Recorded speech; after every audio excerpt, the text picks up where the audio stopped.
Function लिख ही नहीं सकते फिर क्योंकि वो प्योर वर्चुअल है, तो बेस क्लास में फिर इसका अंदर वो फंक्शन नहीं होगा, मतलब वो बस प्योर वर्चुअल ही होगा, या उसकी इम्प्लीमेंटेशन नहीं लिख सकते कुछ। ओके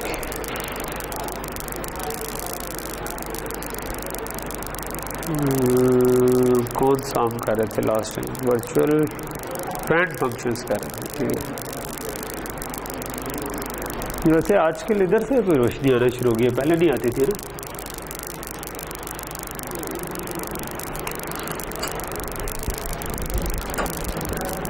तो क्या मसला है वैसे? कभी क्लास के बाद देखिए इसका कोई, तो ये मेरा ख्याल है कि थोड़ा सा ठीक नहीं कर रहा होता। ओके ओके सो नहीं ये नहीं था, गलत फाइल खोली हुई है, ये थी फ्रेंड फंक्शन है ना।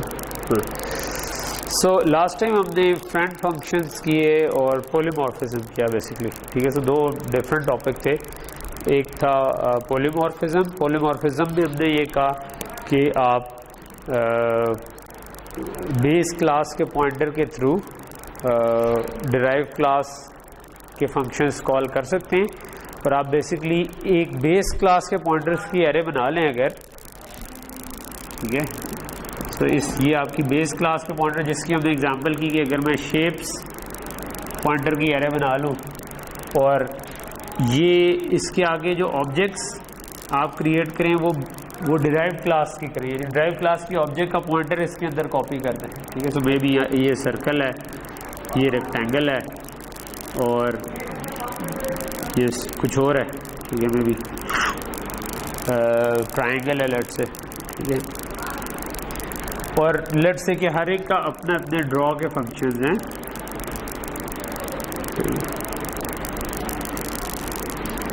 और इसके अंदर वो ड्रॉ का फंक्शन वर्चुअल फंक्शन है, ठीक है। तो आपने इसके पीछे अगर वर्चुअल रख दिया, क्योंकि ये एक डिराइव क्लास में एक्चुअल में, तो अब आप अगर एक लूप लगाकर जो भी आपने शेप पॉइंटर एरे नाम रखा हुआ था, तो अगर एरे के ith इंडेक्स पे जाएं और उससे ड्रॉ कॉल करेंगे तो उस इंडेक्स पे जो ऑब्जेक्ट है उसका ड्रॉ का फंक्शन कॉल हो जाए, ठीक है। तो इसको हम कहते हैं पॉलीमॉर्फिज्म, कि ये डिफरेंट शेप्स ले सकता है। पॉलीमॉर्फिज्म कहता है कि आप डिफरेंट शेप्स ले सकें, उसको आप तो यहाँ पर ये डिफरेंट फंक्शन कॉल हो सकता है सेम कॉल से, डिपेंडिंग ऑन के डाटा टाइप, पॉइंटर की टाइप क्या थी, ठीक। सो अगर वो टाइप सर्कल थी तो सर्कल वाला ड्रॉ कॉल हो जाएगा, अगर वो रेक्टेंगल थी तो रेक्टेंगल वाला कॉल हो जाएगा, अगर वो ट्रायंगल थी तो ट्रायंगल वाले कॉल। तो ये एक मतलब इसको हमने कहा था कि ये पॉलीमॉर्फिज्म, ठीक है, और इसकी कुछ एग्जांपल्स की थी। उसके बाद हमने नया टॉपिक जो किया वो था फ्रेंड्स का। फ्रेंड फंक्शन किसको कहते हैं? हमने कहा कि बेसिकली बातें नहीं, ओह आज तो इज़्ज़त आमिर आ गई, मुबारक हो जनाब। ठीक, हमने फेसबुक पे आपकी तस्वीरें देखी हैं। कोई और लकी बंदा है जो इतनी सी उम्र में कहते हैं लकी कहूँ या अनलकी कहूँ, ये तो खैर वक्त ही बताएगा, लेकिन अभी शुरू का टाइम लकी होता है। तो ये अकेला ही अभी, आपके अलावा कोई नहीं क्लासमेट? हाँ,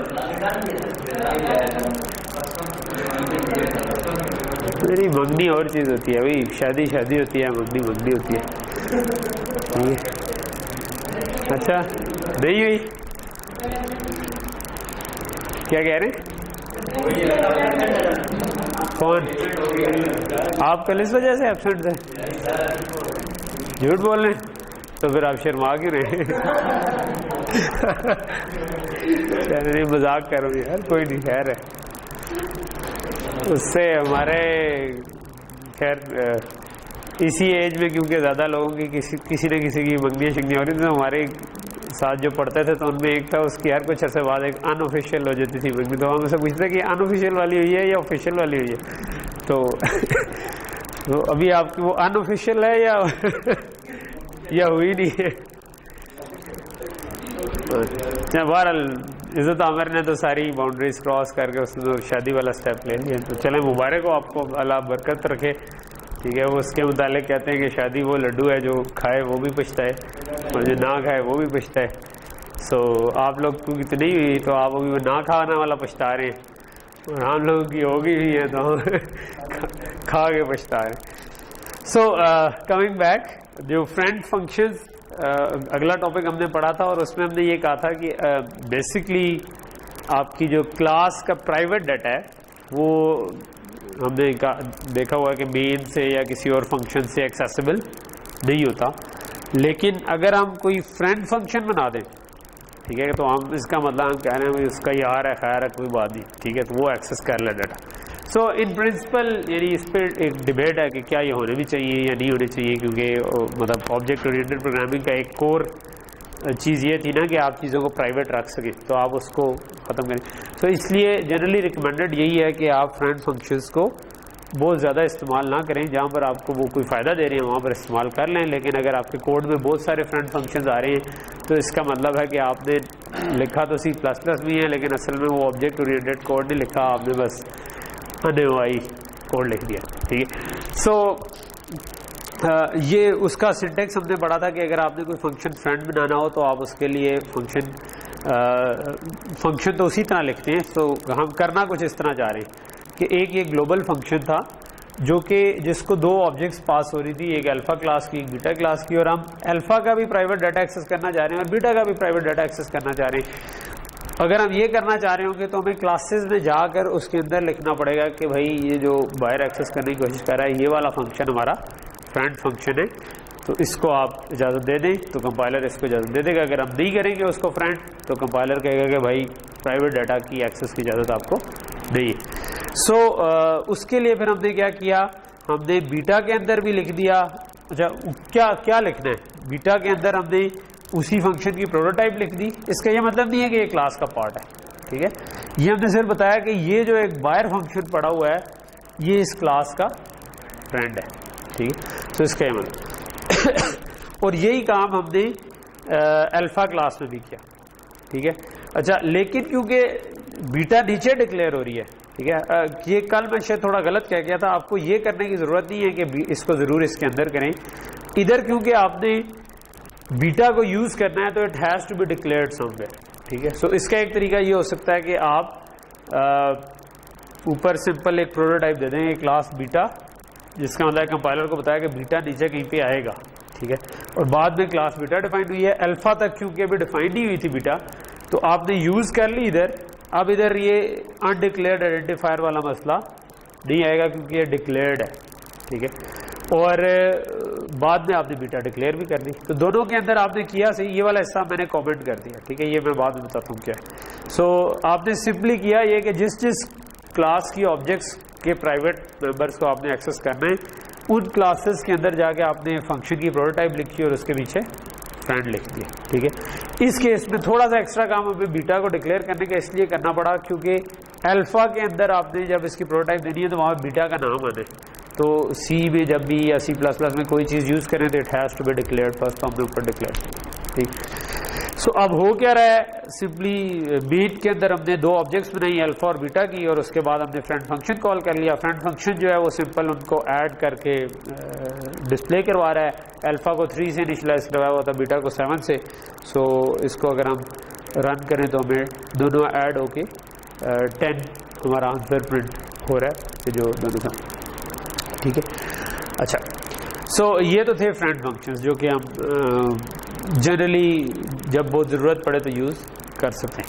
अच्छा, आप अगर चाहें तो एक क्लास को दूसरी क्लास का फ्रेंड भी बना सकते हैं। ये जो दूसरा सिंटेक्स था, जो मतलब अगर मैं ये लिख दूँ, लेट्स से इसकी ज़रूरत नहीं है, मैं सिंपली ये लिख दूँ फ्रेंड क्लास बीटा, ठीक है। इसका मतलब है कि अब बीटा क्लास जो होगी वो पूरी की पूरी क्लास ही अल्फा की फ्रेंड होगी। अब अगर मैं बीटा क्लास के अंदर किसी फंक्शंस के थ्रू अल्फा के प्राइवेट डाटा को एक्सेस करना चाहूँ तो मैं कर सकता हूँ, ठीक है। यानी कि मैं अगर लेट से कि ये मेरी बीटा क्लास है, इसके अंदर मैं एक नया फंक्शन लिख देता हूँ, ठीक है, लेट से कि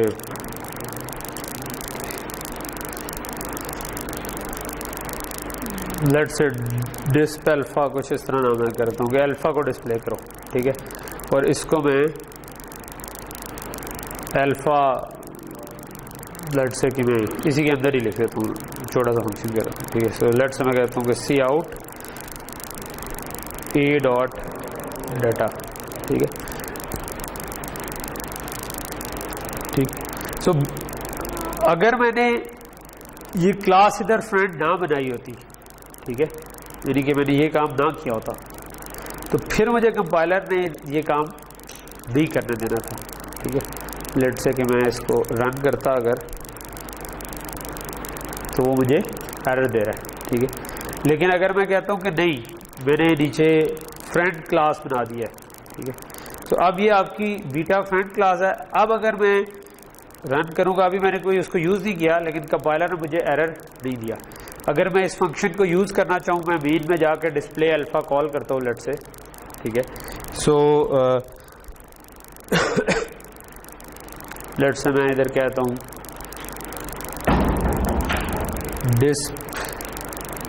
let's say bb dot display alpha, और उसको मैं ए पास कर देता हूँ, ठीक है। सो ए जो है वो उसकी वैल्यू 7 थी, bb की 3 थी, तो अगर डिस्प्ले अल्फ़ा करूँगा तो इट शुड प्रिंट 7 प्रिंट करना चाहिए इसको, नहीं सॉरी 3 था, अल्फ़ा 3 था, बीटा 7, ठीक। सो 10 उनका सम प्रिंट हुआ और उसके बाद 3 भी प्रिंट हो गया, ठीक।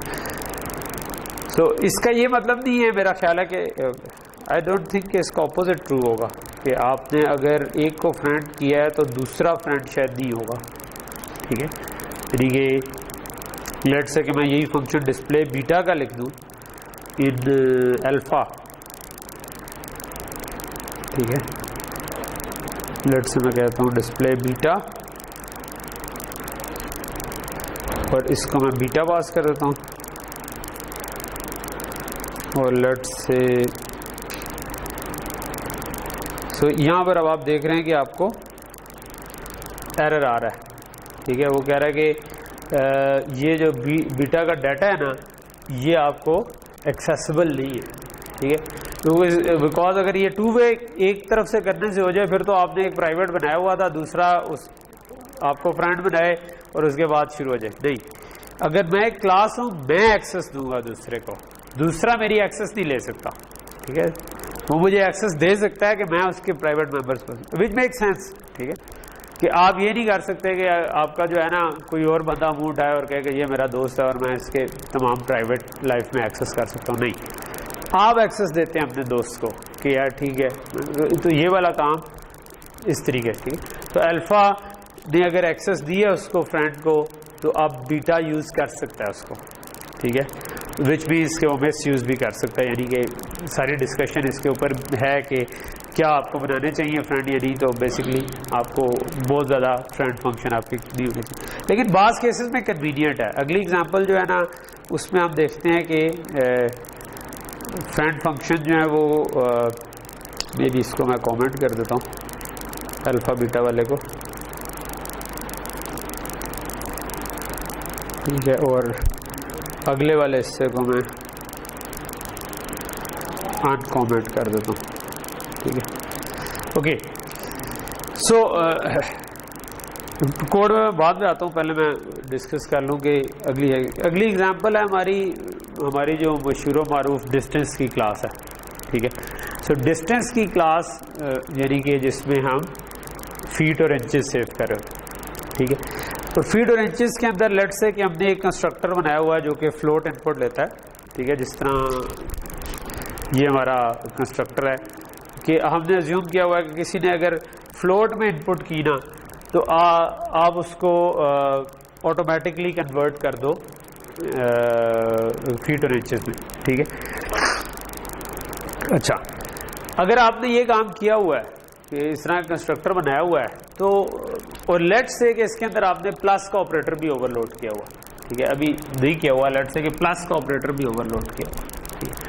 इसका मतलब है कि मेरे पास अगर 2 फीट हो, मैं कहूँ फीट ए और मैं कहूँ वो 11 फुट और 1 इंच हैं, और फीट बी जो है वो 2 फुट और 10 इंच एंड लेट्स से, ठीक है।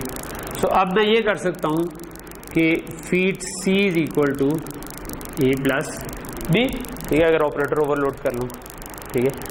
लेकिन क्योंकि ये वाला कंस्ट्रक्टर एग्जिस्ट करता है जो फ्लोट को भी कन्वर्ट कर देता है, तो एक्चुअली मैं फीट के बजाय लेट्स से मैं इधर 11.5 कर दूं तो ये भी चल जाएगा, क्योंकि कंपाइलर कहेगा कि यार आपकी इस क्लास के अंदर प्लस का ऑपरेटर ओवरलोड हुआ है और उसको एक चाहिए ऑब्जेक्ट जो कि फीड टाइप की हो, लेकिन फीड टाइप की ऑब्जेक्ट जो है वो तो float can be converted to feet, तो कहेगा अगर फ्लोट आ रहा है मेरे पास तो I can convert it to feet और ये वाला काम हो जाएगा, ठीक है।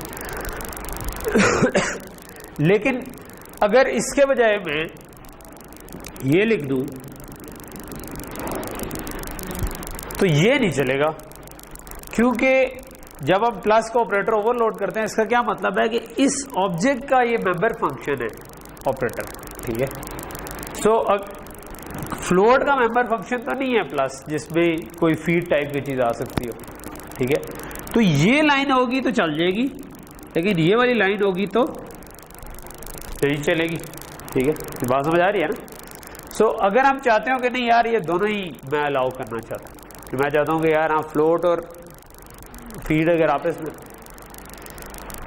देखो a प्लस 11.5 किया हुआ है, इसका क्या मतलब है, a is a object of feed और बेसिकली a प्लस का क्या मतलब है, a डॉट एड टाइप का काम हो रहा है, ठीक है। लेकिन अगर मैं इस तरह लिख दूं तो अब फीड टाइप के साथ प्लस नहीं आ रहा, अब प्लस आ रहा है 11.5 के साथ, विच इज अ फ्लोट। तो फ्लोट का तो कोई ऐसा फंक्शन एग्जिस्ट नहीं करता कि जिसमें आप डिस्टेंस ऐड कर सकें। इसका तो ऐसा फंक्शन एग्जिस्ट करता है कि जिसमें आप जब डिस्टेंस ऐड करते हैं तो वो फ्लोट से कन्वर्ट होके हो जाएगा, लेकिन इसका इनवर्स इज नॉट ट्रू, ठीक है। सो ये अगर आप करने की कोशिश करेंगे तो कंपाइलर आपको एरर दे देगा कि भाई प्लस ऑपरेटर जो है ना वो फ्लोट के अंदर डिस्टेंस ऐड नहीं कर सकते, लेकिन ये काम वो करने देगा, वो कहेगा हाँ ठीक है फ्लोट फीड के अंदर अगर आप फ्लोट ऐड कर रहे हैं तो इसका मतलब है कि फ्लोट को ऑटोमेटिकली फीड में कन्वर्ट करो, क्योंकि कंस्ट्रक्टर इज गिवन और वो टाइप कन्वर्जन करके आपको दे दे। सो अगर हम ये करना चाहें कि हम ये भी सपोर्ट करना चाहें और ये भी सपोर्ट करना चाहें तो उसका एक तरीका ये हो सकता है कि मैं ऑपरेटर को बजाय क्लास का मेंबर बनाने के मैं ऑपरेटर का अलग से एक फंक्शन बना लूँ, ठीक है। मैं कहूँ कि मेरा एक ऑपरेटर प्लस है जो 2 फीट लेता है और फीट ही आउटपुट कर देता है, ठीक है। और ये मैं क्लास का मेंबर फंक्शन बनाने के बजाय नॉर्मली तो हम क्या बनाते थे कि क्लास का एक मेंबर फंक्शन है, सो उस एक फीड उस ऑब्जेक्ट के अपने होते हैं, एक फीड इनपुट लेता है एक आउटपुट कर देता है, ठीक है। सो हम कहते हैं कि हम ये नहीं करते, हम एक ग्लोबल फंक्शन बना लेते हैं ऑपरेटर प्लस का जो कि 2 फीड इनपुट ले और 1 फीड आउटपुट कर दे, ठीक है। सो यहाँ तक चीज़ क्लियर है, ठीक है। सो इस वाले एग्जांपल में हमने ये किया हुआ है। सो अगर हम ये कर लेंगे तो इसका मतलब है कि चाहे ये फ्लोट हो चाहे ये फ्लोट हो वो ऑटोमेटिकली फीड में कन्वर्ट हो जाएगा, ठीक।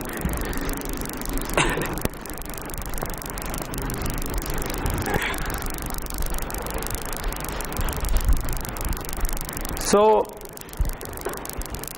अच्छा, लेकिन अगेन अगर ये मैंने ऑपरेटर ओवरलोड करूंगा ग्लोबल फंक्शन के तौर पे तो उस ऑपरेटर को एक्सेस चाहिए होगी दोनों फीट की, फीट और इंचेस की, ठीक है, दोनों डिस्टेंसेस के फीट और इंचेस की। सॉरी मैं फीट बार बार लिखता जा रहा हूँ, सम्राट डिस्टेंस, ठीक है। सो डिस्टेंस के फीट और इंचेस दोनों की है। इसका मतलब है कि उस ऑपरेटर को क्लास का फ्रेंड होना चाहिए, ठीक है, तभी वो एक्सेस कर सकता है। तो ये एग्जांपल एग्जैक्टली ये करी है। अब आप इसको देखेंगे तो आपको देखते ही समझ आ जानी चाहिए, ठीक है, कि आपने क्या किया, ये तो कंस्ट्रक्टर हैं, हमने इधर ना नीचे आके ये काम कर दिया। हमने कहा कि भाई इस क्लास का एक फ्रेंड फंक्शन है ग्लोबल फंक्शन जो कि डिस्टेंस ही आउटपुट करता है, उस फंक्शन का नाम है ऑपरेटर प्लस और वो 2 डिस्टेंस टाइप की ऑब्जेक्ट इनपुट लेता है, ठीक है। और नीचे हमने ये ग्लोबल फंक्शन रख दिया, ठीक है। तो ऑपरेटर ओवरलोडिंग तो हमें आती है, हमें पता है कि यार बस फंक्शन के नाम की जगह ऑपरेटर लिख देते हैं, ठीक है। लेकिन अब ये क्लास का मेंबर फंक्शन नहीं है, तो इसका मतलब है कि कोई इम्प्लिसिट ऑब्जेक्ट नहीं है, आपने जो भी पास करना है वो एज एन इनपुट ही करना है। तो हमने दोनों 2 डिस्टेंस पास किए, इन दोनों को आपस में हमने ऐड करना था।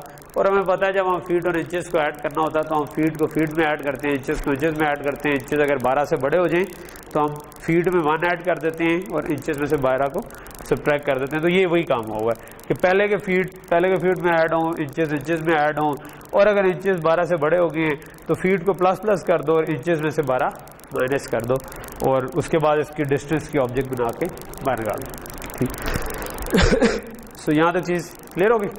ठीक है, सो अब आप ये कर सकते हैं, अब आप अगर मेन में 2 ऑब्जेक्ट्स बनाएं और एक डिस्टेंस d3 बनाएं तो आप ये वाला काम भी कर सकते हैं कि इसमें फ्लोट ऐड करें, और ये वाला काम भी कर सकते हैं कि फ्लोट में ये ऐड करें, क्योंकि अब ऑपरेटर वाला फंक्शन कॉल हो रहा है। ठीक है, सो हमने एग्जांपल के तौर पर 2.5 और 1.25 लिया हुआ है। ठीक है, सो अब ये क्या कर रहा है, ये ऑटोमेटिकली उसका वो वाला कंस्ट्रक्टर कॉल कर रहा है जो फ्लोट से कन्वर्ट कर देगा। ये 2 फीट 6 इंचेस हो जाएगा, ये 1 फीट 4 इंचेस हो जाएगा जो भी बनना है। और उसके बाद आपने क्या किया कि इसमें 10 फीट मजीद ऐड की है और इसके इसमें भी 10 फीट ही मजीद ऐड की है, लेकिन दोनों तरह से तो ये सेम रिजल्ट आना चाहिए इन दोनों लाइंस का। इसके बाद जो प्रिंट किया वो भी वही होना चाहिए, इसके बाद जो प्रिंट किया वो भी वही होना चाहिए, क्योंकि ऑर्डर मैटर नहीं करता। ठीक है, तो हमारा जो 2.5 था वो खुद ही 2 फीट 6 इंचेस हो गया, जो 1.25 था वो 1 फीट 3 इंचेस हो गया, क्योंकि 3 4 आर 12। और फिर आपका जो इन दोनों को ऐड, इनमें हमने 10 ऐड किया था। ठीक है, सॉरी D1 में 10 ऐड किया था, तो 2 + 10 12 हो गया, तो 12 फीट 6 इंचेस दोनों के इसमें हमारे पास आ गए। ओके, सो ये चीज़ क्लियर हो गई। मेरा ख्याल है कि हमारा पॉलीमॉर्फिज्म भी हो गया। दिस की एग्जांपल एक कर लें। कुछ टॉपिक्स मैं खैर इधर छोड़ आऊँगा, मुझे लगता है कि वो आने तो चाहिए, लेकिन कुछ छोटी छोटी डिटेल्स हैं, मैं इस वाले चैप्टर की कुछ चीज़ें जो है ना, आप जो लोग खुद इंटरेस्टेड हैं वो कवर कर लें, लेकिन मतलब ये पूरा चैप्टर मैं कवर नहीं करा रहा हूँ। ठीक है, क्योंकि मुझे लगता है फिर वो बास का वो स्टूडेंट्स जो है ना वो माइनर डिटेल ज़्यादा आती हैं और डरे जाते हैं कि बहुत ज़्यादा कंटेंट हो गया है, और उसके बजाय कोर आइडियाज़ आपको मेरे ख्याल में सही आने चाहिए, और वो डिटेल जो है वो आप फिर जिनमें थोड़ा सा दम है वो आगे जाके वो खुद कवर कर लें। ठीक है, अच्छा इसके अंदर एक मिनट में असाइनमेंट वाली काफ़ी डायनामिक कास्ट मेरा ख्याल है मैं छोड़ दूंगा, और इसको भी छोड़ देता हूँ, मेरा ख्याल है इसकी भी ज़रूरत नहीं है।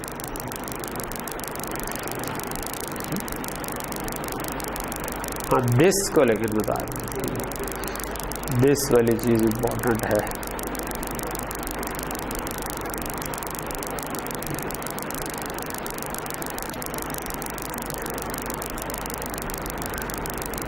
ओके,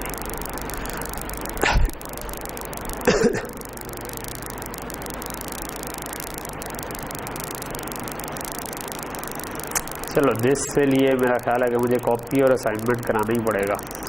एक बीच में से कवर कर लेते हैं और एक जो है ना वो छोड़ देते हैं। ठीक है,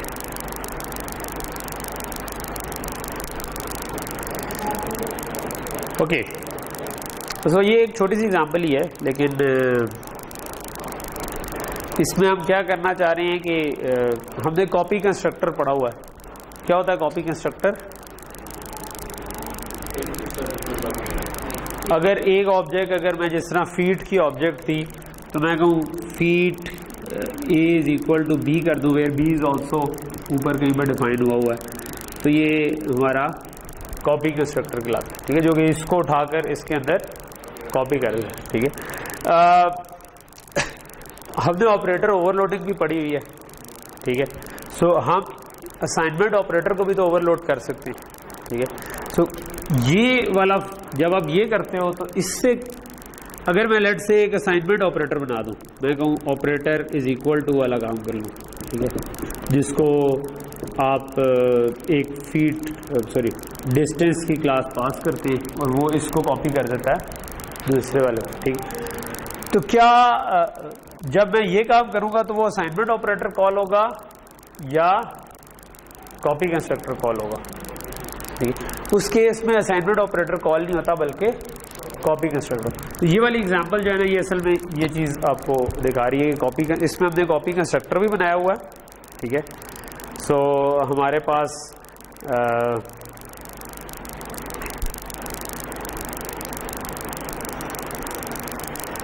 ये आपके पास दो चीज़ें, ठीक है। तो हमने एक सिंपल सी क्लास बनाई है जिसके अंदर हमने एक डाटा रखा और उसमें हमने क्या किया, मतलब एक डिफ़ॉल्ट कंस्ट्रक्टर बना दिया, एक नो आर्गुमेंट कंस्ट्रक्टर बना दिया, एक के इंटीजर पास करें तो उससे इनिशियलाइज करा दें, एक हमने कॉपी कंस्ट्रक्टर बना दिया।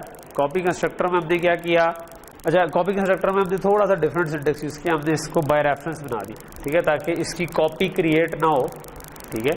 जो ओरिजिनल चीज़ पास हुई है उसको हम मैन्युअली इसके अंदर कॉपी कर लें, ठीक है। सो वो ऑब्जेक्ट एक नई क्रिएट होगी, ठीक है, वरना अननेसेसरीली आपकी, अदरवाइज क्या होना था, लेट्स से कि हमने ऐसा प्रोग्राम बनाया जिसमें हम ऑब्जेक्ट काउंट भी रख रहे हैं, तो ये एक एक्स्ट्रा ऑब्जेक्ट बनेगी जो कि कॉपी करने के लिए यूज़ हो जाएगी, फिर इसके बाद डिस्ट्रॉय हो जाएगी, ठीक है। तो इसलिए हमने इधर इसको ये रखो। सो डाटा हमने कॉपी कर दिया और इसके साथ हमने प्रिंट कर दिया कि ये कॉपी कंस्ट्रक्टर के थ्रू कॉपी हो, ठीक है। और उसके बाद हमने यहाँ पर ये वाला जो कोड है, इसको मैं एक एंटर मार देता हूँ, ये वाला हमने काम किया कि हमने ऑपरेटर ओवरलोड कर दिया इक्वल टू का, ठीक है। और इसको अगेन हमने बाय रेफरेंस कॉपी किया और हमने कहा कि यार इसका डाटा इसमें कॉपी कर दो और एक डमी ऑब्जेक्ट बनाकर हमने रिटर्न करवा दिया, ठीक है। सो यहाँ तक चीज़ आपको क्लियर होगी, ठीक है। सो मेन के अंदर हमने क्या काम किया, मेन के अंदर एक हमने A1 को किया, अच्छा आप A1 इज इक्वल टू 37 लिखें, सो भी उससे भी कॉपी कंस्ट्रक्टर कॉल होता है, अगर इस तरह करें तो इससे भी कॉपी कंस्ट्रक्टर कॉल होता है। फिर हमने एक A2 बनाया, फिर A2 is equal to A1 किया, इससे क्या कॉल होगा,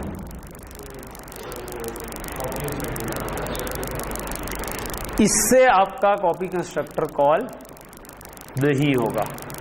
जब आप इसी लाइन में डिक्लेयर के साथ इनिशियलाइज करते हैं तो आपका कॉपी कंस्ट्रक्टर कॉल होता है।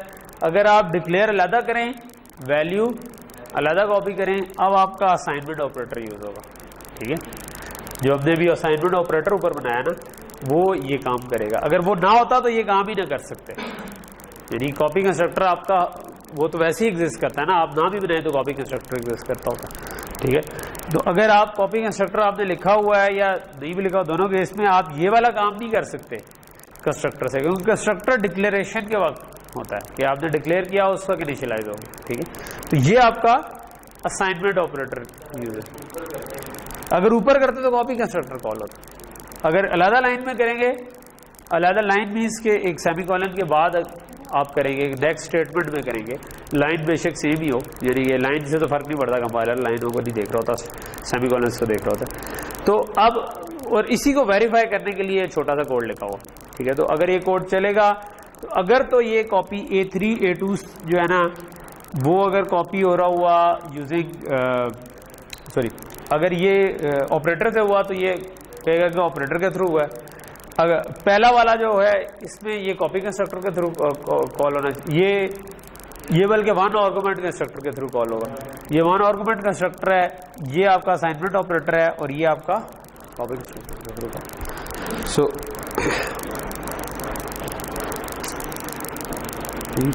तो ये आप देख लो कि जो पहला असाइनमेंट ऑपरेटर वाला था, दूसरा कॉपी कंस्ट्रक्टर से हुआ है, ठीक है, और तीसरे वाले में कुछ भी नहीं आया।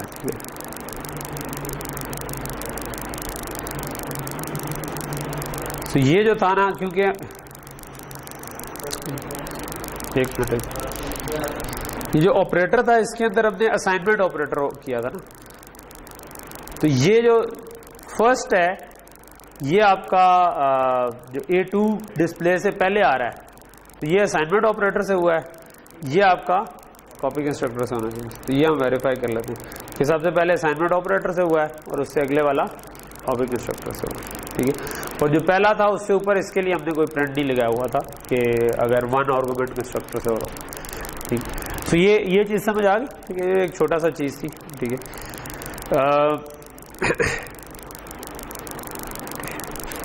अच्छा, अब इधर एक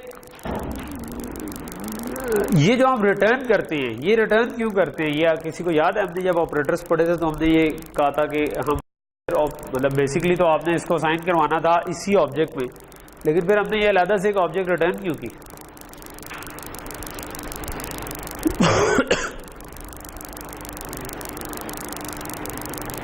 भाई एक आप ए पास हो रहा है और एक ऑब्जेक्ट है जिसमें आप ए को कॉपी करना चाह रहे हैं, वो तो कॉपी हो जाना था, तो हमने फिर एक नई ऑब्जेक्ट बना के रिटर्न क्यों की? मैं ये कह रहा हूँ कि असल में एक मैंने बनाया, लेट से एक ए था एक बी था, बी इज इक्वल टू ए किया, तो इसका मतलब है कि बी का मेंबर फंक्शन है असाइनमेंट ऑपरेटर, उसको तो मैं तो इधर वॉइड भी रख सकता था ना, क्योंकि बी के अंदर तो ये कॉपी हो रहा है ना, ठीक है। रिटर्न टाइप क्यों हमने वही रखी? रिटर्न क्यों करवाना, यही तो पूछ रहा हूँ। नहीं, डाटा तो हमने यहाँ पे कॉपी कर दिया ना। अगर मैं एक ऑब्जेक्ट हाँ, अगर मैंने एक डिस्टेंस बनाया ए, एक डिस्टेंस बनाया बी, फिर मैंने कह दिया बी इज इक्वल टू ए, अब ए का कॉपी बी में हो गया, लेकिन वो तो इधर हो रहा है ना फंक्शन के अंदर, तो हमें अलग से रिटर्न अगर मैं ना कराता, मैं इधर लिख देता वॉइड कि भाई कुछ रिटर्न नहीं करता, और इधर कुछ रिटर्न मेन में ही किया हुआ है। ये मेन के अंदर की कोड की बात करूं मैं, अगर ये कोड मेन में ही लिखा हुआ है तो क्या हिकमत क्या थी इसमें? याद है हमने किया था ये डिस्कस जब ऑपरेटर ओवरलोड कर रहे थे कि हमने रिटर्न करो, क्योंकि वो इसके अंदर ही हुआ है ना, इसमें ही चेंज लानी चाह रहे थे ना, तो ये तो इक्वल टू तो इसी का मेंबर फंक्शन है ना। हाँ, वही मैं कह रहा हूँ, वो रिटर्न क्यों कर रहे हैं हम? ना बनाता ना, मैं कह रहा हूँ इसको वॉइड कर देता। हाँ, अगर मैं इधर वॉइड कर देता तो ये कॉपी नहीं होना था, रिटर्न नहीं होना था, तो रिटर्न को हम यूज कर रहे हैं कहीं पे, यहाँ पर रिटर्न को यूज तो नहीं कर रहे हैं। ये करके देख लेते हैं, ये मैं अभी मतलब अगर मैं इसको कह दूं कि यार ये वॉइड है, और लेट से कि मैं इसको कहता हूँ कि ये वॉइड है और मैं इसको रिटर्न नहीं करवाता, ठीक है, सो आपका ख्याल है कि अब ये नहीं चलेगा? मसला नहीं है इसमें, उसी तरह चल रहा है, ठीक है। तो फिर हमने ये किया ही क्यों था? वापस मैं ले आता हूं, तो ये हमने एक ऑब्जेक्ट रिटर्न क्यों करवाई थी, याद है किसी को? इसकी वजह यह थी कि अगर मैं a is equal to B is equal to C करना चाहूँ, ठीक है, तो इसका मतलब है कि b को c को b में साइन करूं, जो रिजल्ट आया है मतलब और उसी को a में भी साइन कर दूं। जिस तरह प्लस करना हो तो हम a प्लस बी प्लस सी करना चाहें, तो अगर ये वॉइड होगा तो b में c तो ऐड हो जाएगा, ठीक है, लेकिन वो a में कैसे ऐड होगा, तो उसके लिए रिटर्न करवाया था, ठीक है। तो यहाँ तो चीज़ क्लियर हो रही है कि ये क्यों करवाया था, ताकि हम चेंज कर सकें इनको, ठीक है। सो मिसाल के तौर पर मैं वापस लेट से कि मैं इसको वॉइड अगर कर दूं, अभी अगर मैं ये करूं कि A3 is equal to A2, late से कि मैं ये करूं और रन करूं, तो अभी ये चल जाएगा, क्योंकि A2 A1 में कॉपी होगा और वही A3 में भी कॉपी हो जाएगा। लेकिन अगर मैं इसको वो जो मैंने पहले काम किया था कि मैं ऊपर वॉइड कर दूं, फिर ये नहीं होगा, क्योंकि मैं कहता कि यार ये वॉइड है और ये रिटर्न नहीं कर रहा। सो अब अगर मैं करने की कोशिश करूं, अब ये काम नहीं होगा, हालांकि पहले ये चल रहा था, चेनिंग नहीं होगी, अगर सिंगल असाइनमेंट कर रहा हूं तो वो हो जाएगी, ठीक है। सो ओके, सो ये कॉन्सेप्ट क्लियर हो गया ना जरा।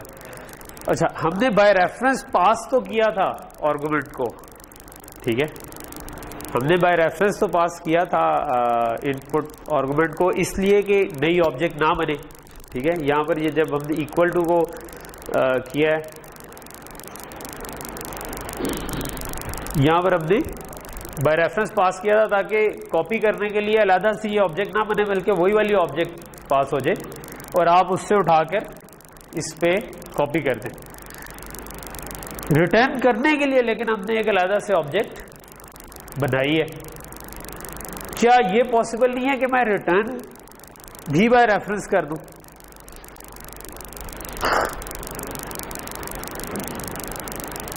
अगर ये पॉसिबल होता कि मैं रिटर्न भी बाय रेफरेंस कर देता, ठीक है, तो फिर ये होना था कि ये वाली ऑब्जेक्ट मुझे बनाने की जरूरत नहीं पड़नी थी, वही जो ऑब्जेक्ट पास हुई थी वो कॉपी होनी थी, ठीक है, और जो कॉपी जिस ऑब्जेक्ट में हुआ है वही हमने बाहर भेज देना था। लेकिन अब हम जिस ऑब्जेक्ट के अंदर बैठा हूं इसका रेफरेंस कहां से लाऊं? पॉइंट समझ आ रही है ना कि रेफरेंस क्या होता है? मतलब आपको एक रेफरेंस आप अलग से बनाते हो एंड करके, लेकिन अभी मैं कोई जो अब लेट से बी ने कॉल किया ये, ठीक है, सो हमने लेट से A1 is equal to A2 किया है ना, तो इसका मतलब है A1 के अंदर से ये कॉल हुआ है, ठीक है।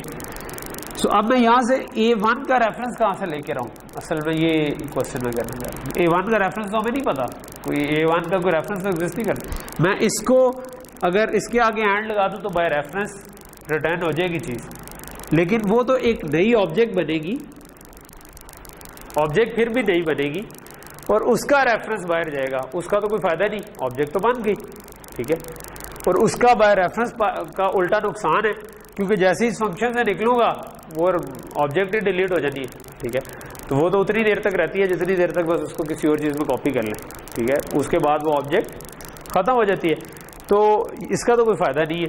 तो वी नीड समथिंग के जिससे हम इस ऑब्जेक्ट जिस ऑब्जेक्ट में हम हैं इसका सुराग लगा सकें कि इसका रेफरेंस क्या है या एटलीस्ट इसका पॉइंटर हमें पता। सो C प्लस में आप समझे कि एक आपका मैजिक पॉइंटर होता है कि जो आपकी करंट ऑब्जेक्ट को अपना अगर पॉइंटर चाहिए हो तो उसके लिए हम कहते हैं, उसका नाम है दिस, ठीक है। दिस इज अ पॉइंटर जो कि आपको अवेलेबल है जब आप ऑब्जेक्ट के अंदर हैं और it is always pointing to B object, यानी कि अगर बी है तो अगर ये A1 A2 हमने बनाए थे तो ये फीट इंचेस इसके अंदर पड़े हुए हैं, ठीक है, सो आप इसके किसी फंक्शन में दिस कहेंगे तो इसका मतलब है this is pointing to this object, ठीक है। मैं अभी दिस की कोड पे आता हूँ, ठीक है। उसका सिंटेक्स क्या होगा? अगर मैंने बाय रेफरेंस पास करना है तो मैं कह दूंगा कि दिस को पास कर दो और दिस को रिटर्न करवा दो, लेकिन दिस तो पॉइंटर है, रेफरेंस नहीं है ना, तो मुझे स्टैटिक दिस करना पड़ेगा, ठीक है। रेफरेंस क्या होता है? अगर मेरे पास इंट a है और मैं कह दूं int and b is equal to a, तो एक a ही का एक और नाम है, तो फिर मैं इधर रेफरेंस तो डाल सकता हूं, लेकिन अब मुझे रेफरेंस कहां से मिलेगा? मैं इधर कह सकता हूं कि जो दिस है ना वो ही रिटर्न करवा दो, लेकिन वो रिटर्न बाय रेफरेंस होगा। रिटर्न बाय रेफरेंस होने का मतलब है कि जो करंट ऑब्जेक्ट है उसी का एक नया नाम ये बन चुका है, ठीक है। तो ये दिस आप इस तरीके से रिटर्न करें। सो मैं दिस की एग्जांपल पे आता हूँ, कोड खोल के आपको बताता हूँ, फिर आपको शायद थोड़ा सा बेहतर समझ आ जाए।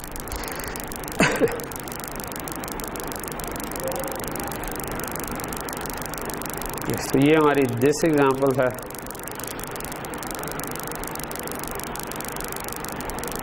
कहाँ गया भाई?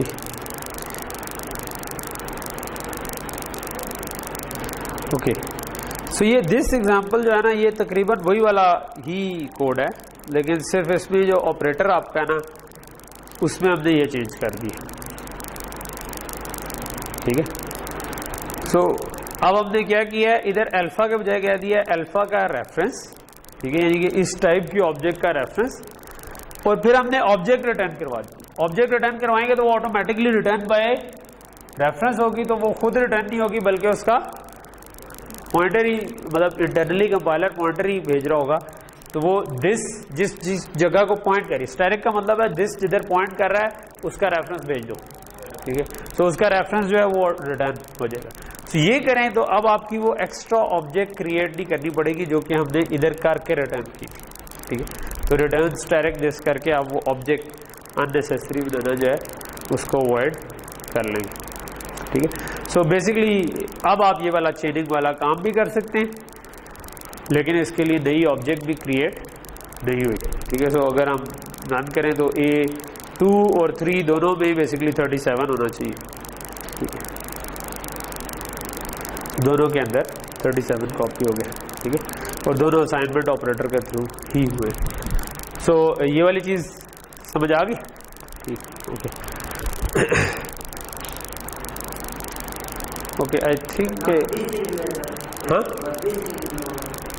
दिस जब भी आप दिस करेंगे ना, दिस आपने इधर देखा होगा कि जो दिस लिखा हुआ है वो नीला हुआ है ना, दिस इज अ कीवर्ड, ठीक है। सो दिस एक की, जिस तरह इंट कीवर्ड है या रिटर्न कीवर्ड है, दिस एक कीवर्ड है।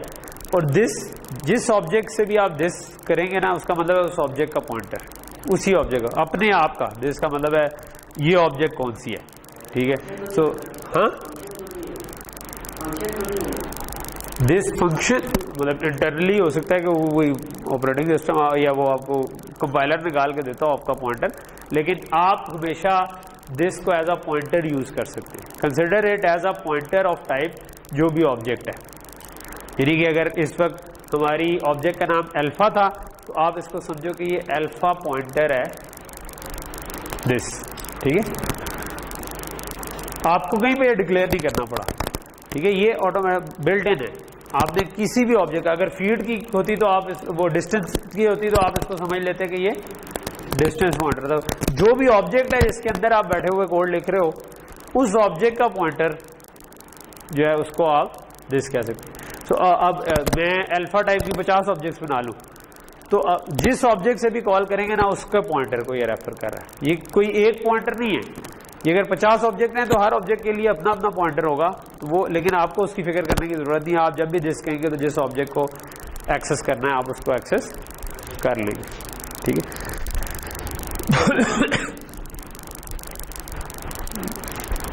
सो दिस काफ़ी यूजफुल चीज़ है जो कि काफ़ी कोड में इस्तेमाल होती है। आप दिस के थ्रू करके कई चीज़ें एक्सेस कर रहे होते हैं। ये बताना इसलिए ज़रूरी थी क्योंकि आप जब कोड कभी लिख रहे होंगे तो आपको ज़रूरत पड़ जाएगी कि आप अपनी ऑब्जेक्ट को एक्सेस कर सकें, उसके थ्रू फंक्शन को कॉल कर सकें। आप दिस के ज़रिए फंक्शन कॉल भी कर सकते हैं, दिस करके आप ऑब्जेक्ट का फंक्शन कॉल करना शुरू कर दें, ठीक है। यू कैन डू दिस, ठीक है, कोई इसमें मसला नहीं, ठीक है। लिंक लिस्ट बनाई हुई है, आप करंट ऑब्जेक्ट से आगे जाना चाह रहे हैं, दिस डॉट नेक्स्ट, आगे भी चले जाए, ठीक है, वो वाला काम। ओके, सो जो मैंने कुछ छोड़े हैं वो उनमें से कुछ डायनामिक कास्ट और स्टैटिक फंक्शन, ये छोटे छोटे से टॉपिक थे और एक दो एग्जांपल्स थी जो कि मुझे लग रहा था कि इतनी ज़्यादा इंपॉर्टेंट नहीं है, ठीक है। सो मैं नेक्स्ट उस पर आ जाता हूँ, ठीक है। नेक्स्ट हमारा जो है ना,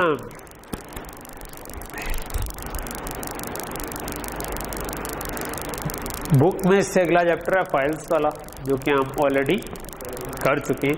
फाइल्स वाले चैप्टर में हमने एक चीज़ छोड़ी थी, वो ये छोड़ी थी कि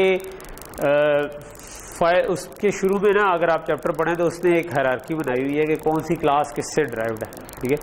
फॉर प्रैक्टिकल पर्पसेस आपको उसकी ज़रूरत नहीं पड़ती, बट मैं क्विकली एक दफ़ा मे बी बुक के थ्रू ही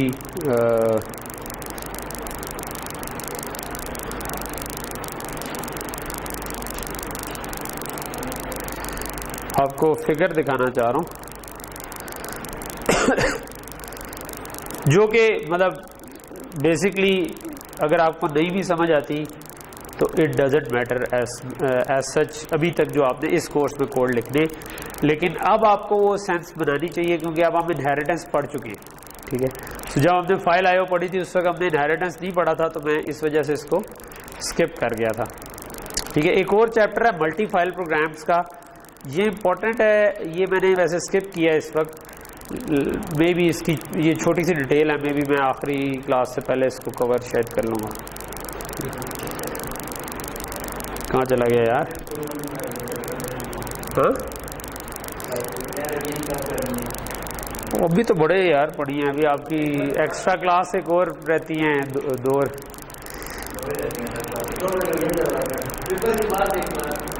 पेपर के बाद रिवीजन कर लें, ठीक है, सही बात है, वो तो समर में हो ही जाए शायद कुछ लोगों की।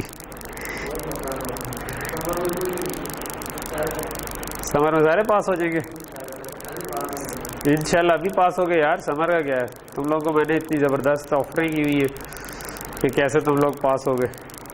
मैंने तो आपको बताया हुआ है कि यार, हाँ ये वाली तस्वीर थी वहाँ, ठीक है।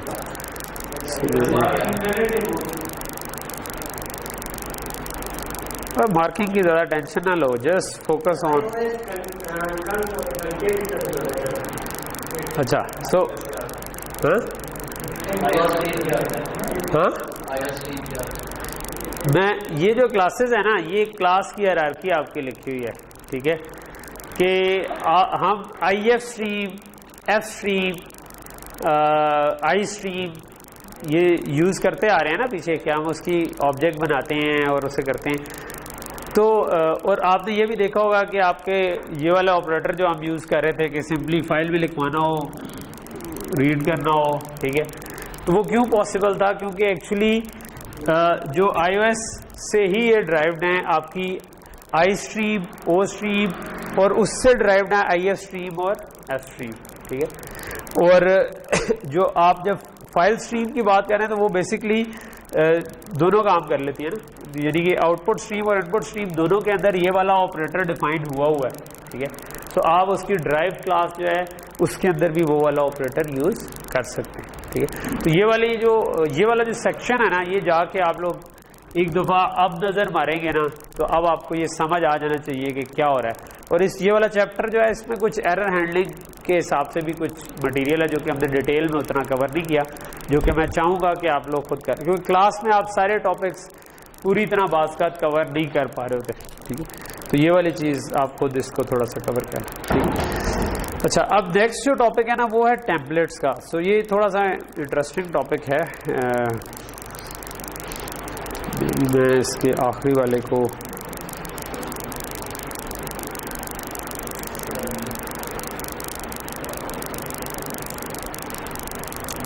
मैंने वैसे सोचा हुआ था कि आज एक क्विज भी लेना है, ठीक है। नेक्स्ट क्लास में आपका क्विज होगा वैसे, अगर आज मैंने ना लिया तो, यानी कि नेक्स्ट कब है हमारी? कल है, हाँ? नेक्स्ट मंडे को हमारी मेकअप भी है ना, नेक्स्ट मंडे को मेकअप भी है। इस मेकअप में सारे लोग नहीं हैं। जुमेरात को, हाँ वो प्रोजेक्ट यार, वैसे जुमेरात को मुझे ये भी लग रहा है कि मैं कुछ part of the day available नहीं होगा, ठीक है। वो पहले भी एक दफ़ा आप लोगों के साथ ही हो चुका है ना। मैं ये मुझसे ये कंफर्म कर लेना भाई पहले, ठीक है। ये ना सिर्फ उस सेशन के लिए आओ और मैं हुई ना, हाँ क्या नहीं था? पेपर इस वजह से खराब हो गया था।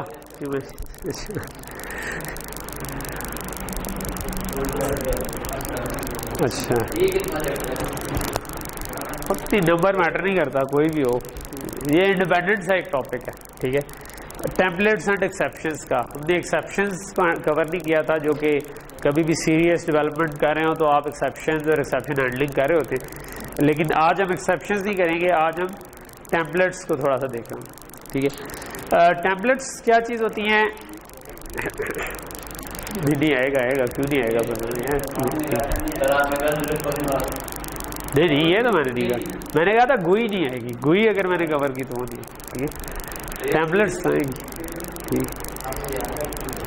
अच्छा, एनीवे जस्ट मतलब मज़ीद टाइम नहीं ज़ाया करते, ठीक है। आप लोग इस पर बहुत ज़्यादा हो गए, अच्छा ये नहीं कवर होगा, वो नहीं कवर करना चाहिए, या वो पेपर में नहीं है, इस पर ज़्यादा परेशान ना हो, इंशाल्लाह सब अच्छा हो जाएगा, ठीक है। हाँ, कोर्स हम अभी रिव्यू करेंगे ना, हम ऐसा करेंगे कि एक जो है ना बड़ी क्लास रख लेंगे, कोई 2-3 घंटे की, जिसके अंदर पूरा कोर्स कवर कर लें, क्या ख्याल? हाँ वो नहीं यार, ज़्यादा नहीं है इतना, हाँ नहीं, इसको यूँ नहीं कहते कि पूरी बुक, इसको कहते हैं सर आपने सिर्फ एक ही बुक पढ़ाई है, ऑब्वियसली हमने स्टोस्ट्रम के पॉइंट ऑफ व्यू से नहीं कवर किया, हमने रॉबर्ट लॉ 4 से कवर कर लिया। तो आपने सर सिर्फ एक ही बुक पढ़ाई है, एक बुक तो मैं वैसे ही 2 हफ्ते बैठूं तो कवर कर लेता हूँ, आपने पूरा सेमेस्टर लगा के बस एक ही बुक पढ़ाई है, तो इस तरह कहते होते हैं। तो मैं उस पर शर्मिंदा हूँ कि मैं वो कुछ चीज़ें नहीं कवर कर सका, लेकिन हाँ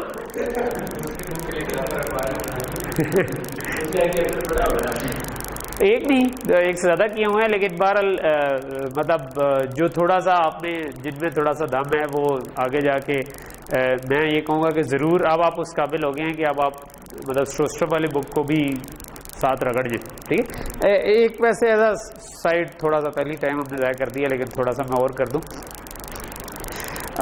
जस्ट एक ना हैबिट बना लें कि आपने 2-3 महीने में ना एक नई बुक ज़रूर कवर करनी है, ठीक है, अदर देन कोर्स वर्क, ठीक है। एक तो आपका कोर्स वर्क चल रहा है ना, कोर्स वर्क करें, वो पूरा करें, उसमें कोई चीज़ मिसिंग ना हो, लेकिन उसके अलावा आपकी एक हैबिट होनी चाहिए कि यार 3-4 महीने में मेरी कम अज़ कम एक नई बुक जो है ना वो मैंने कवर की हुई हो, ठीक है। इधर के बाद आप अच्छा ये कवर हो गया, अब आप डाटा स्ट्रक्चर के कोर्स है अगला, आप उसको कवर करना शुरू कर दें, ठीक है।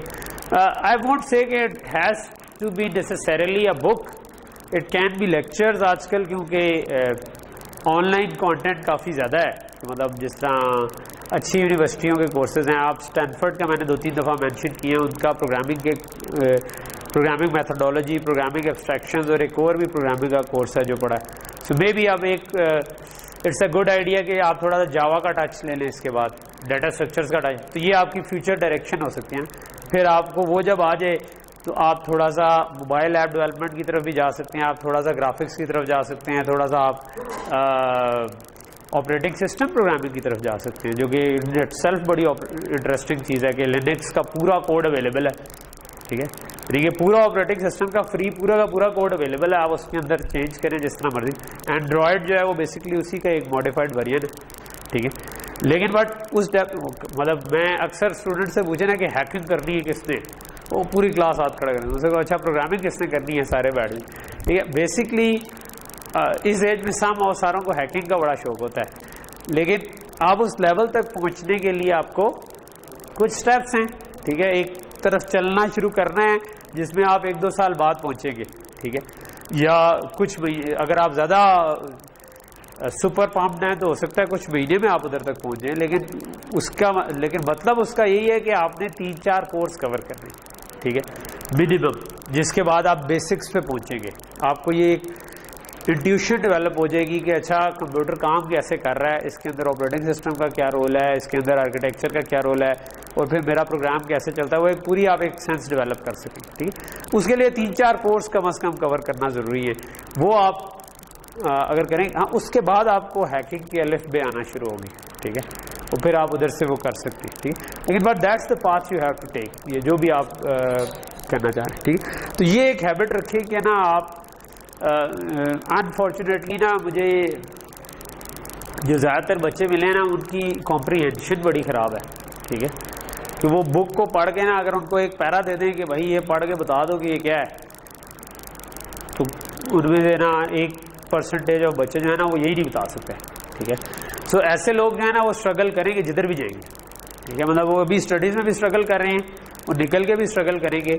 सो जो बेसिक लिंक है वो ये है कि अच्छा अब कॉम्प्रीहेंशन में क्या मसला है, आपको अंग्रेज़ी नहीं समझ आती तो ठीक है आप अंग्रेज़ी का कोई कोर्स देख लें, ठीक है, पहले, जिससे आपकी कॉम्प्रीहेंशन अच्छी हो जाए, और साथ ही आप फिर उसको बुक ज़्यादा से ज़्यादा पढ़ें, ठीक है। पढ़ना इज़ वेरी इंपॉर्टेंट, ठीक है।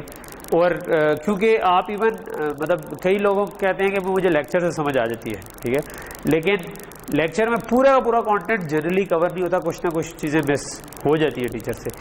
और दूसरा इंपॉर्टेंट चीज़ ये है कि जब आप इसके बाद जॉब में जाएंगे, प्रैक्टिकल लाइफ में जाएंगे, वहाँ पे कई ऐसे टास्क होते हैं, मतलब आपको कोई काम देगा कि यार ये चीज़ डिज़ाइन करके ला दो, वो डिज़ाइन ऑलरेडी पहले से एग्जिस्ट करते होंगे, आपको उसके लिए थोड़ा सा सर मारना पड़ेगा कि यार किसी और ने कैसे किया, किसी पेपर्स पढ़ने पड़ेंगे, कोई बुक्स पढ़नी पड़ेगी थोड़ी सी, ठीक है।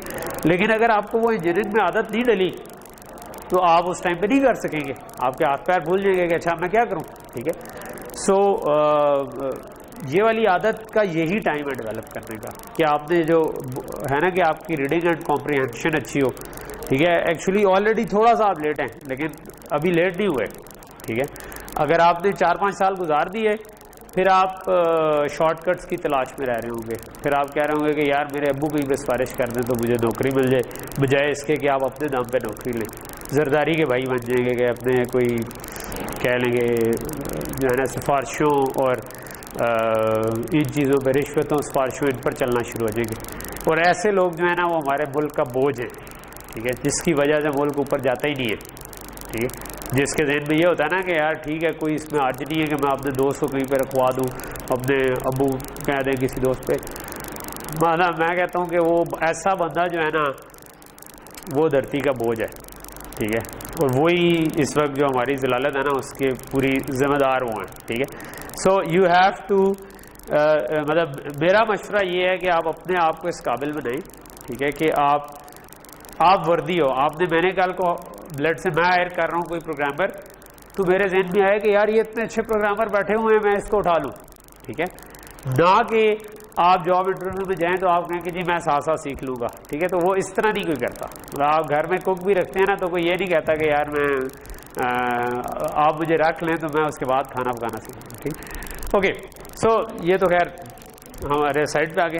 टेम्पलेट्स हम करना चाह रहे थे। टेम्पलेट्स क्या है कि इसके लिए अगर पहले मैं एक एग्जांपल कर लूँ। फॉर एग्जांपल एक छोटा सा, मैं लेट्स से एक फंक्शन है कि मैं एक नंबर का एब्सोल्यूट ले रहा हूँ, ठीक है, लेट्स से, ठीक है। सो एब्सोल्यूट क्या होता है कि अगर नंबर पॉजिटिव हो तो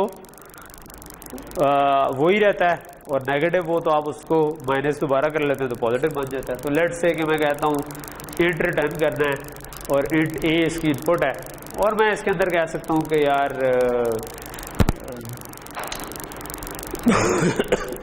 ठीक है, कि अगर a इज लेस देन 0, ठीक है, रिटर्न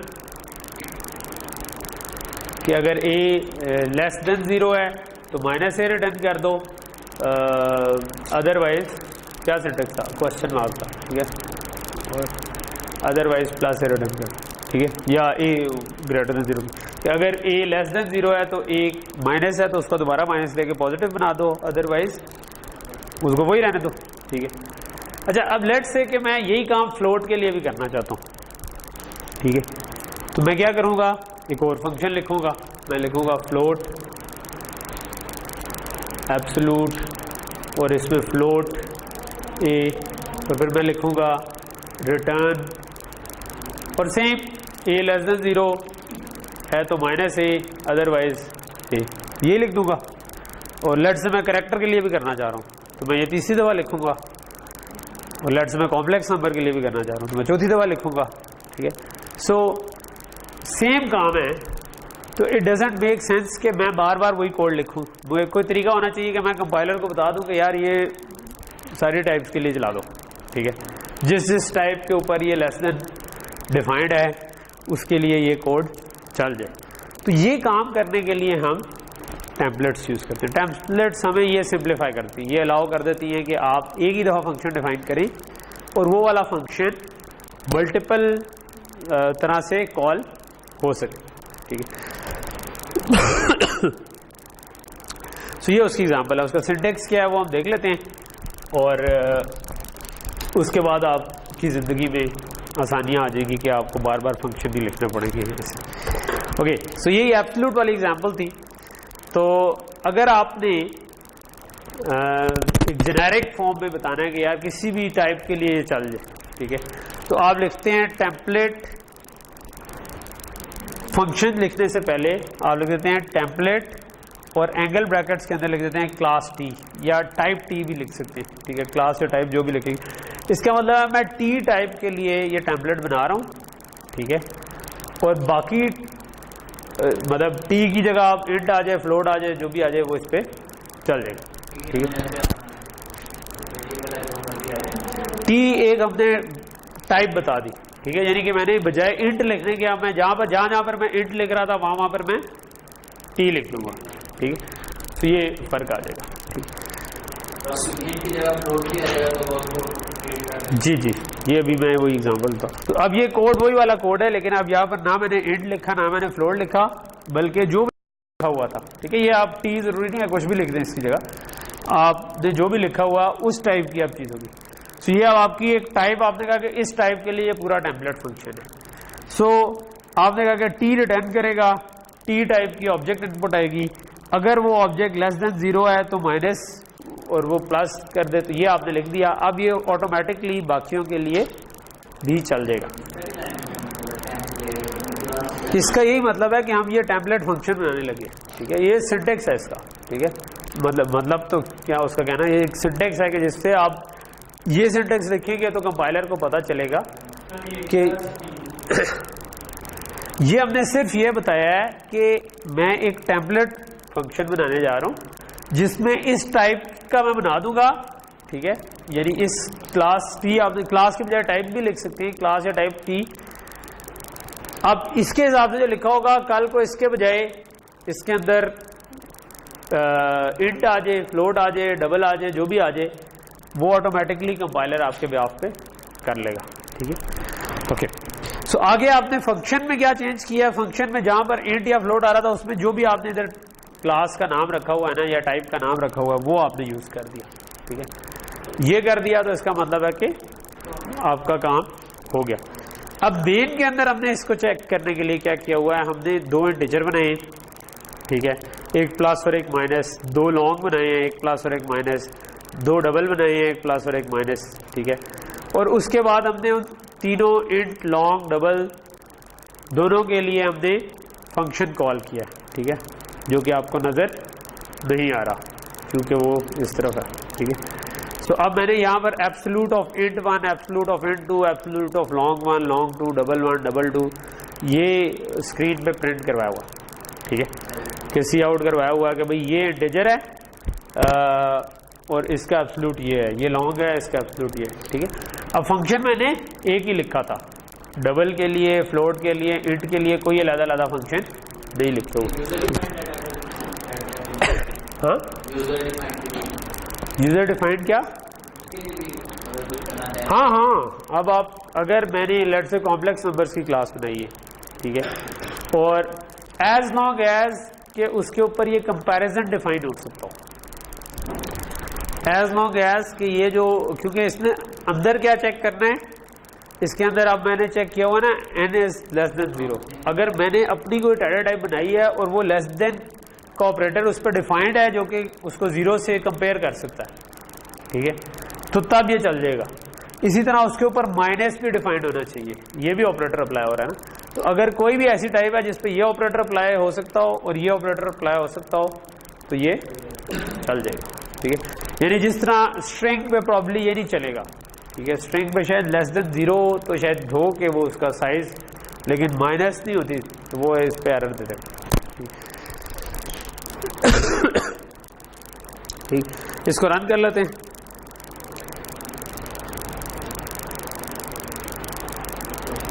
एरर आ गया,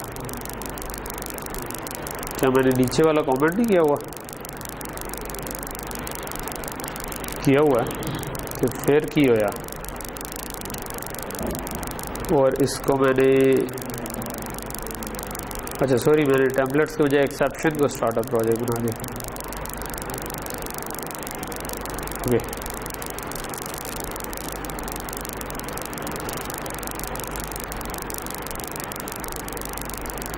क्या कहता है जी?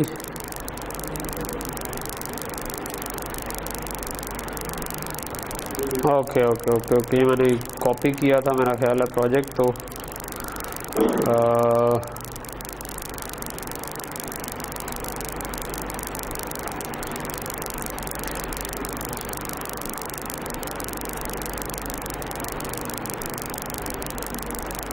कहीं भी आ रहा है क्लीन का, हाँ, build with clean solution, okay, अब हो जाना चाहिए, ओके, ठीक है। सो 5 का एब्सोल्यूट 5 आ गया, -6 का 6 आ गया। अब ये हर एक के लिए मतलब पॉजिटिव नंबर ही आ रहा है, नेगेटिव को पॉजिटिव बना रहा है, और आपने एक ही दफ़ा लिखा, ठीक है। अच्छा, आपके एक ही दफ़ा लिखने का ये मतलब नहीं है कि फंक्शन असल में सिर्फ एक दफ़ा लिखा गया, ठीक है। जो इससे कोड जनरेट होगा, मतलब हम तो सी में लिख देते हैं ना, और फिर कंपाइलर और लिंकर उसको असेंबली में और मशीन कोड में लेके जाते हैं, वो इनके लिए अलग ही फंक्शन बनाएगा, ठीक है। यानी कि ये जो गेन हुआ है ये हमारा कोई ओवरऑल प्रोग्राम का कोड जो फाइनली एग्जी बनेगी उसका साइज कम नहीं हुआ, ठीक है। ये सिर्फ हमें आसानी हुई है कि हमें बार बार ये लिखना नहीं पड़ा। कंपाइलर क्या करेगा, कंपाइलर जिस वक्त इधर देखेगा कि ये टेम्पलेट वाला बना हुआ है तो वो उस वक्त कोई कोड जनरेट नहीं करेगा, वो आगे जाएगा देखेगा जब कॉल हुआ है तो किस टाइप से कॉल हुआ है, जिस टाइप से कॉल हुआ है उसका कोड जनरेट कर देगा, फिर आगे जाके देखेगा दोबारा कॉल हुआ है, अगर उसी टाइप का तो मजीद कुछ करने की जरूरत नहीं है, लेकिन किसी और टाइप से कॉल हुआ है उसका भी एक फंक्शन बना देगा। तो अब जिस तरह हमने 3 डिफरेंट टाइप से इसको कॉल किया हुआ है तो इसका मतलब है कि अगर 3 डिफरेंट फंक्शन कंपाइलर को इवेंचुअली बनाने पड़ेंगे उनको कॉल करने, ठीक है। तो ये वाली चीज़ ध्यान में रखेंगे, इससे ये वाला काम नहीं होगा कि तीनों।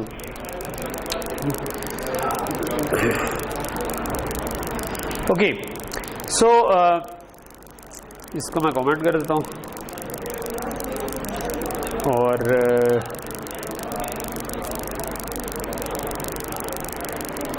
अगले वाले सेक्शन को ऑन करूँ। अच्छा, अगली जो एग्जांपल है वो ये कर रही है कि उसमें वो गेन बिल्कुल इसी तरह का एक टेम्पलेट फंक्शन है, लेकिन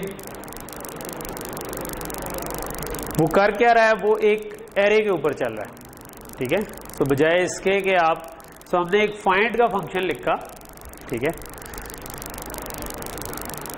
लेट मी सी कि ये 2 था कि नहीं, इससे पहले ये वाली कर लेते हैं।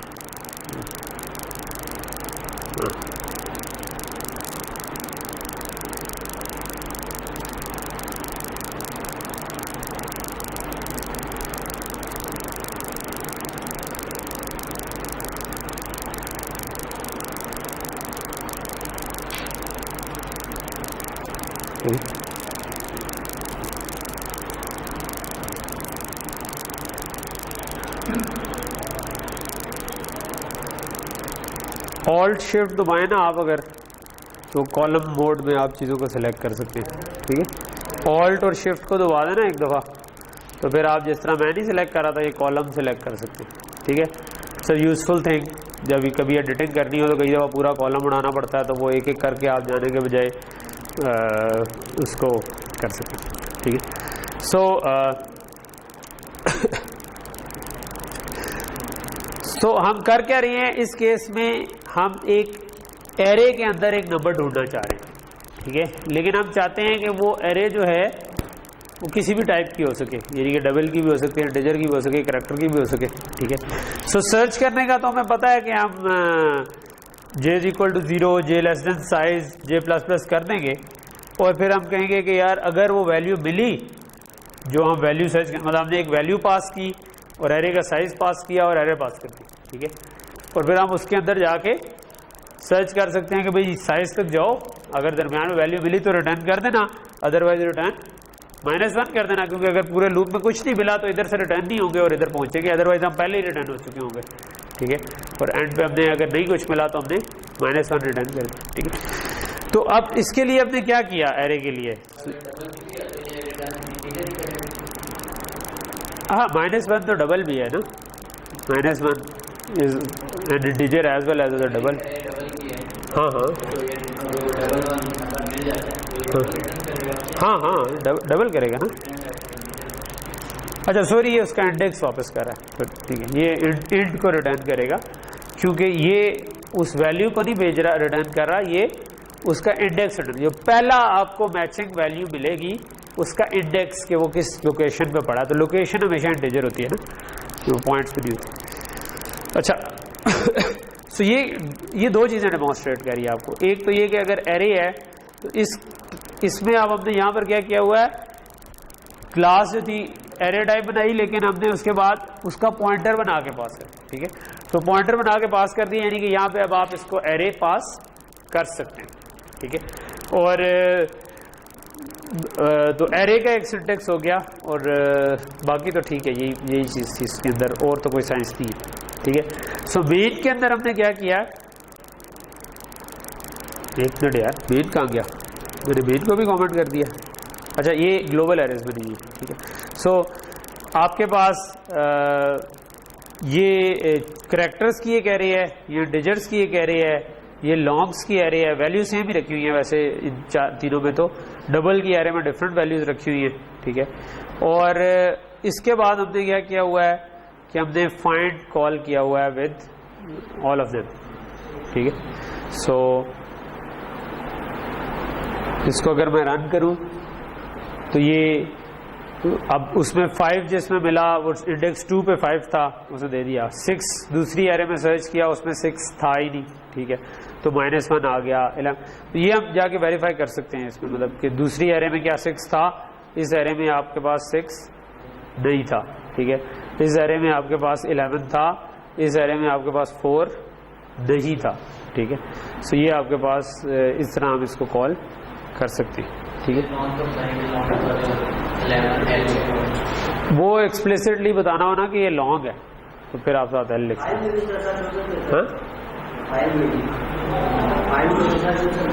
क्या कर सकते हैं?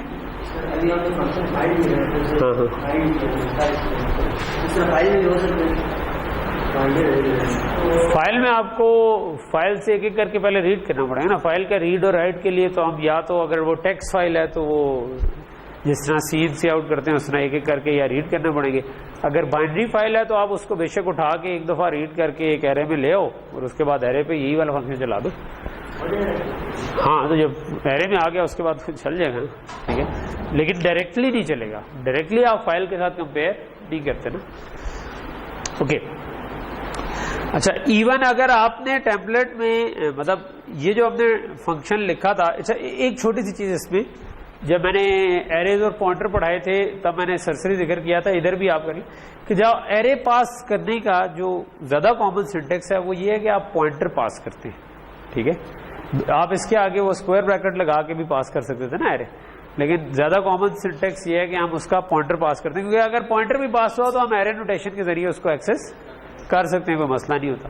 और अमूमन हम पॉइंटर पास करके साथ साइज भी पास करते हैं कि इसका साइज कितना है, ताकि आप किसी भी साइज की एरे के लिए इसको चला सकें। तो ये वाला फंक्शन इट डजंट केयर कि इसका साइज क्या है, इसको पता भी नहीं होता कि साइज क्या है। पीछे जिसने कॉल किया है वो बताता है अमूमन की साइज क्या है इसका, ठीक है।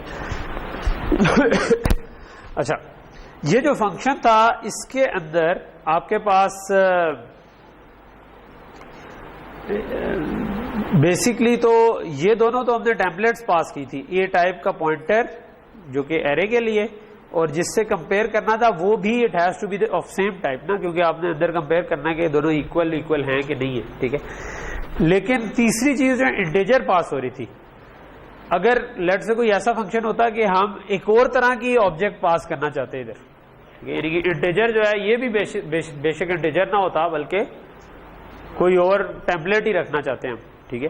सो दो तरह की अगर टेम्पलेट पास करनी हो ना तो वो ये नीचे वाला कोड ये कर रहा है, ठीक है। सो ऑल्दो इस केस में हमें दो तरह की जरूरत नहीं थी, ठीक है। तो मैं अगर इसको डिलीट कर दूं और इसको कमेंट कर दूं, ठीक है, तो इस केस में हमने क्या किया, अगर दो तरह की पास करनी है ना तो टेम्पलेट में हमने कहा कि एक टाइप ए टाइप है और एक टाइप बी टाइप है, और अब हमने इंटीजर के बजाय लिख दिया बी टाइप साइज, ठीक है। तो इस केस में ऑल्दो ये इंटीजर ही सेंस बना रहा था, लेकिन अगर आपका कोई ऐसा फंक्शन होता जिसमें आपको जरूरत पड़ती कि हाँ, यानी ए और बी डिफरेंट हैं अगर, ठीक है, तो सेम भी हो सकती है, लेकिन अगर आपको ए और बी जनरल डिफरेंट है तो फिर आप ए टाइप की एक चीज पास करें, बी टाइप की दूसरी चीज पास करें, और फिर आप उसके ऊपर बाकी सारी चीज सेम है, लेकिन आप जहां जहां पर इंट आ रहा था वहां पर बी टाइप आ गया। अब फिर -1 जो हम रिटर्न कर रहे थे वो भी -1 नहीं रिटर्न करेंगे बल्कि उसको टाइप कास्ट करेंगे, ठीक है, बी टाइप में, क्योंकि -1 इज एन इंटीजर, तो हम उसको स्टैटिक कास्ट कर दिया हमने बी टाइप में, जो भी टाइप थी, ठीक है, उसमें टाइप कास्ट कर दिया। जे क्योंकि ऑलरेडी बी टाइप था तो इसलिए उसको हमने टाइप कास्ट नहीं किया। सो ये अगर मैं यूं भी कर लूं तो ये चीज ठीक चल जाएगी।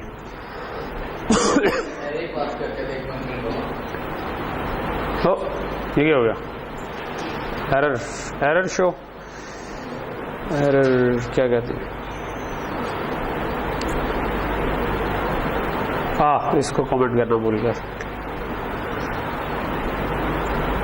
मैं भी कहूँगा चक्कर गया। ओके, तो ये अब वो दूसरे के साथ भी चल रहा है कि हमने दोनों दो डिफरेंट तरह की टाइप्स बना। जी आपका क्वेश्चन था? जब एरे पास करते हैं तो हम उसका साइज नाम बताएं तो हमारे उसका साइज निकाल लेते हैं। एरे का साइज कैसे निकालेगा?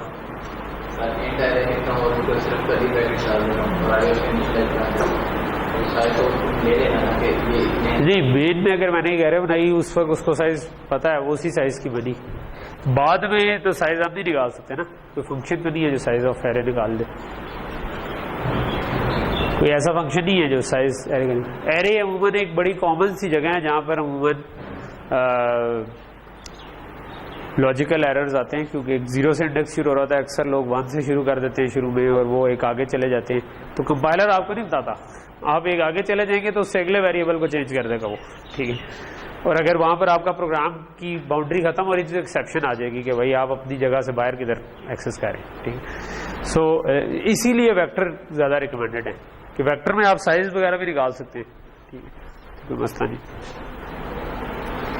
इनफैक्ट आप जो चलो खैर उसको छोड़ा, इनफैक्ट को बाद में देखेंगे।